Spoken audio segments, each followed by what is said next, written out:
Assalamualaikum dan salam misteri.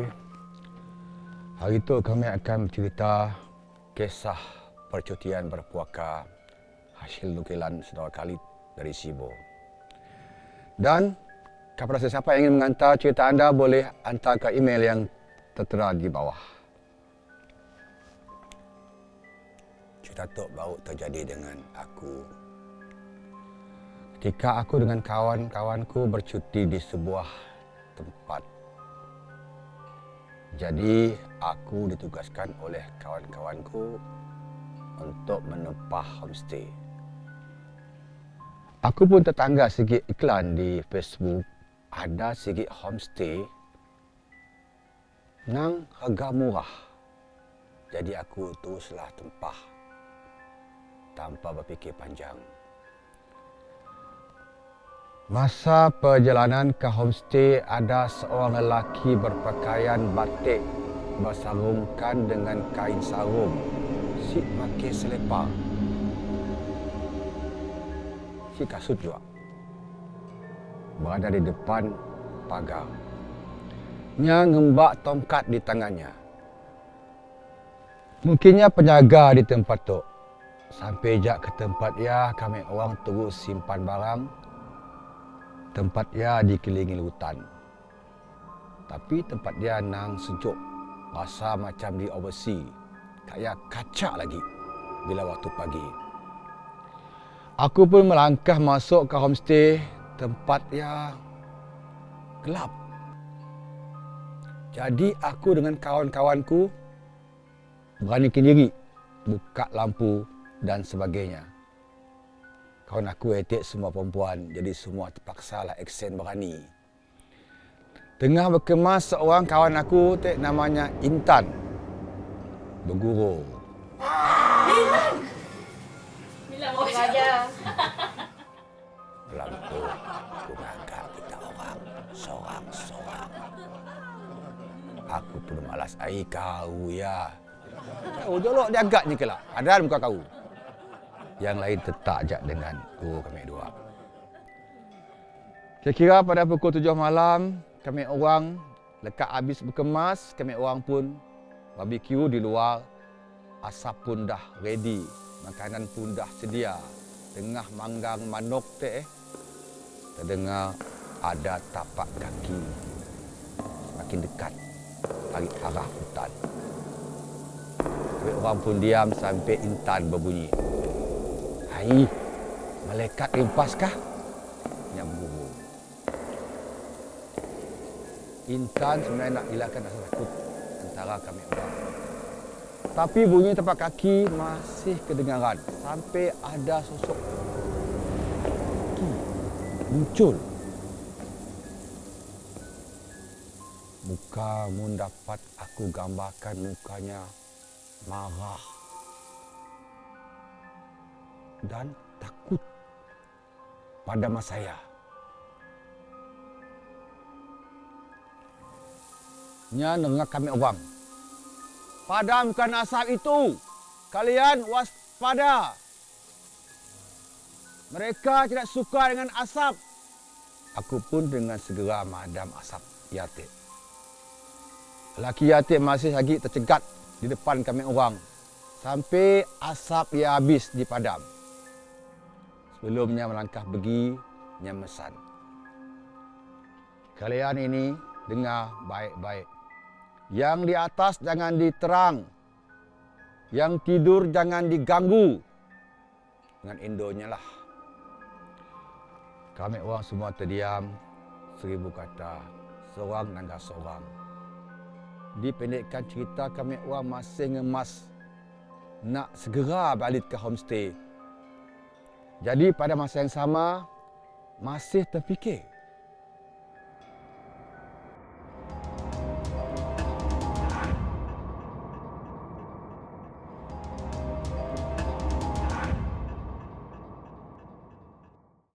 Nya nengak kami orang. Padamkan asap itu. Kalian waspada. Mereka tidak suka dengan asap. Aku pun dengan segera madam asap Yatik. Lelaki Yatik masih lagi tercegat di depan kami orang. sampai asap ia habis dipadam.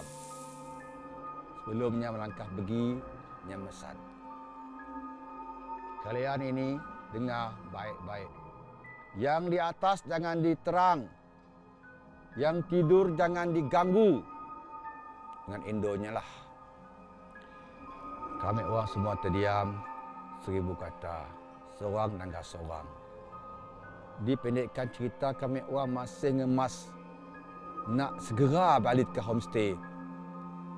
Jadi pada masa yang sama, masih terfikir. Sampai jadi ruang tamu kawan aku yang bernama Alia. Merungut perutnya lapar. Sebab tadi si sempat pagi. Mana pun masih mantap. Nak goreng si ada tempat nak goreng. Nasib jua aku tiada bekal mi segera. Ialah makan malam ya kami orang. Aku pun masak air di dapur nak merendam mi.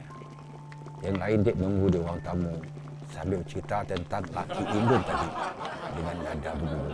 Ya, nang riuh rendah dengan suara tetak saja. Lekat makan malam, Intan nyuci dak tapak mangkuk. Lekat kami orang makan dek. Keadaan masih riuh dengan suara gelap kawan-kawanku. Tiba-tiba Intan rais. Kita orang si diam sia. Orang ku bunuh. Ku sorang-sorang kelak. Dengan nada serius. Wajah Intan pucat. Pandangan matanya seolah-olah yang benar-benar nak bunuh. Tapi kami orang anggap yang guru. Sebab Intan tok jenis yang suka berguru. Jadi kami orang si ambil endah lah, si pedulilah. Pada pukul 1 pagi, kami orang pun ready nak tidur. Baru nak terlap, kami orang tersedar dengan bunyi benda berat gugur. Sus lampu sebenarnya jauh dari katil aku. Jadi aku pakai telefon dah nyuluh ke tempat berbunyi ya, Tek. Aku nangga beg kami orang gugup mengarir di lantai. Kedengaran bunyi nafas yang kuat di atas almari. Sejurus jak lampu dah dibuka. Nampak Intan Tek bertenggek di atas almari dengan matanya yang merah, lidah yang menjelir. Rambutnya tak urai, panjang.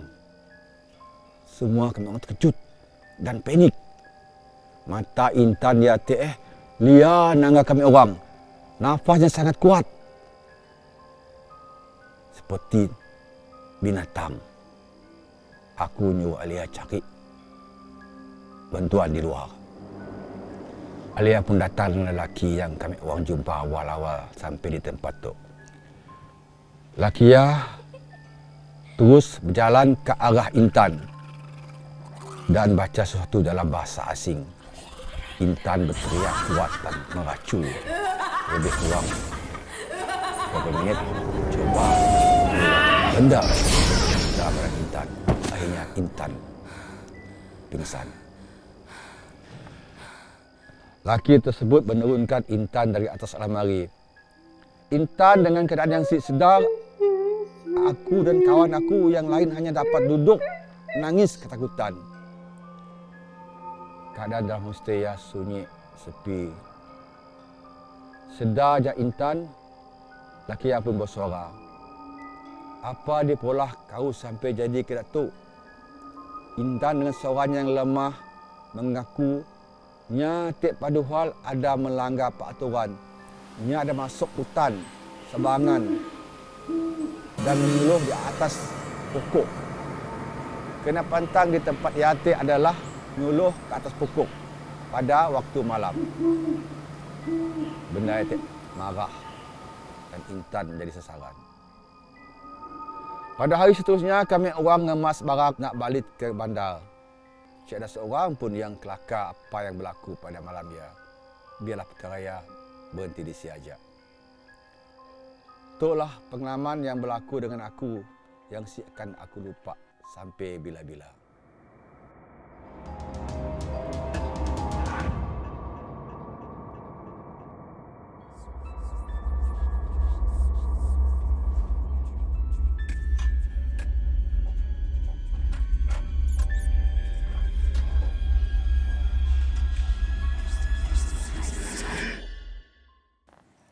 Tok, tok, tok, tok.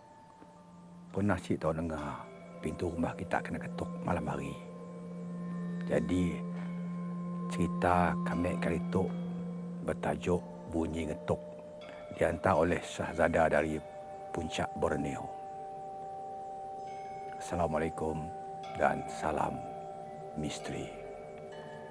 Kepada siapa yang nak hantar cerita kita orang, boleh hantar ke email yang tertulis di bawah tu.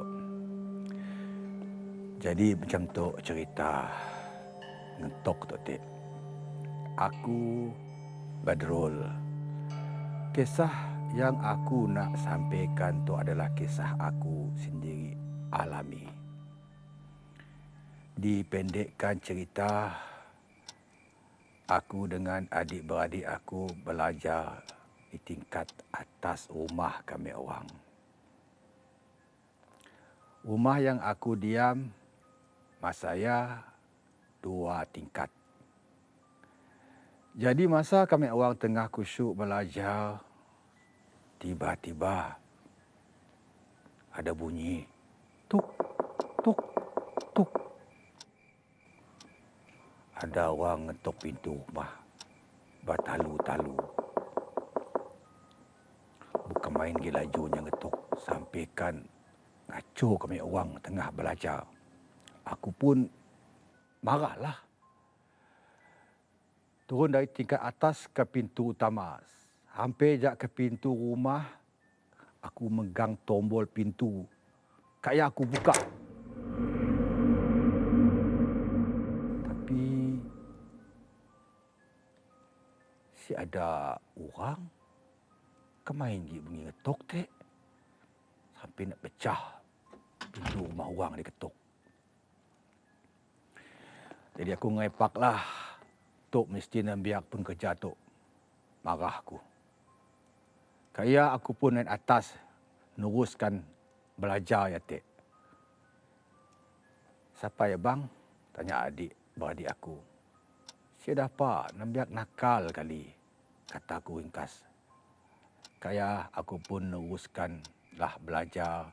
Manakala adik-beradikku lain dah masuk bilik. Tinggallah aku seorang di ruang belajar.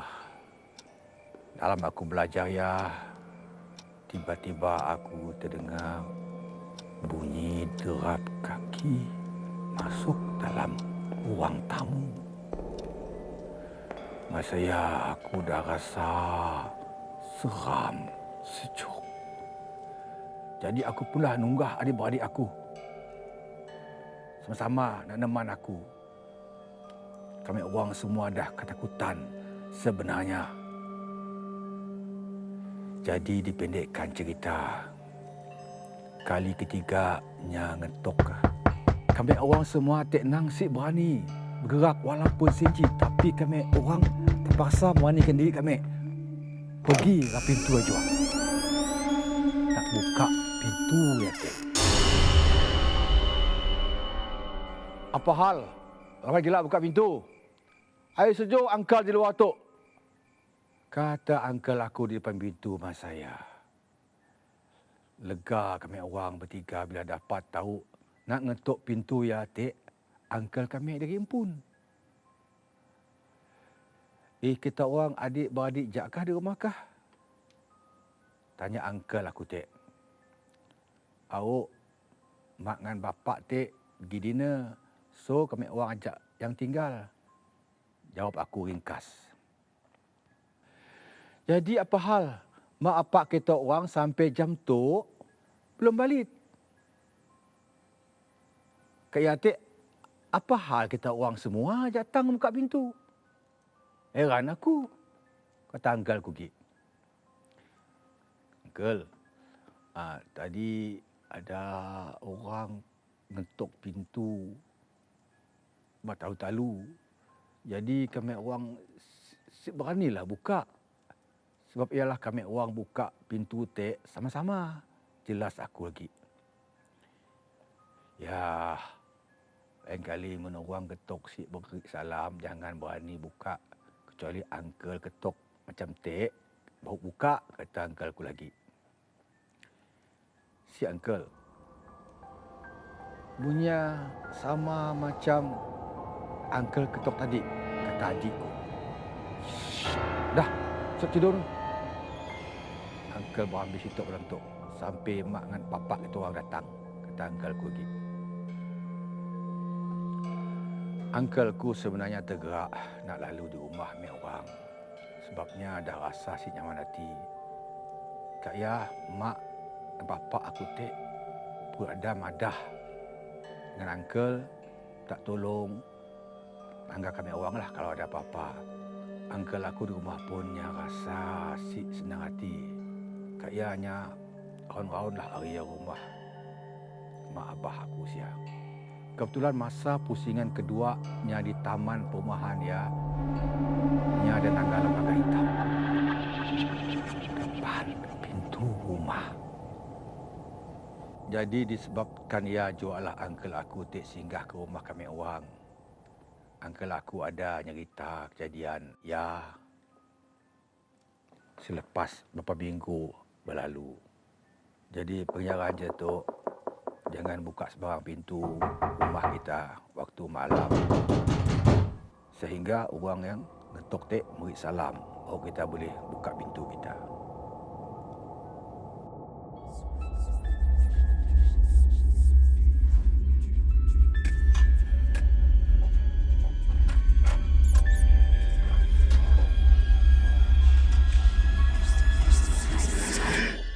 Pada malam seterusnya, aku termimpi ada seorang lelaki tua duduk di ruang tamu rumah nenekku. Duduk di kursi sambil menangis tak esak-esak. Aku pun menyapa. Kenapa kita nangis, Nek? Nya pun nyaut. Kami si mau pulang. Kami sunyi. Dalam mimpi dek, aku nyaut. Pulang je kita. Tu bukan rumah kita, Nek. Lelaki tua ya pun angkat berjalan dengan perlahan-lahan menuju ke pintu untuk keluar.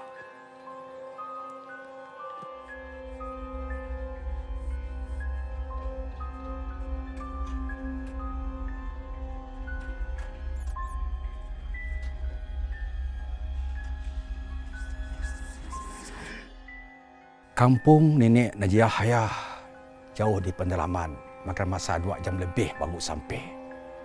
Kata Imin itu adalah. Dan yang pun berangkat malam pukul 10 malam sampai di Sia dalam pukul 1 pagi. Najiah pun terus agak mayat neneknya. Dan agak mayat nenek mata terbuka. Senyum neneknya.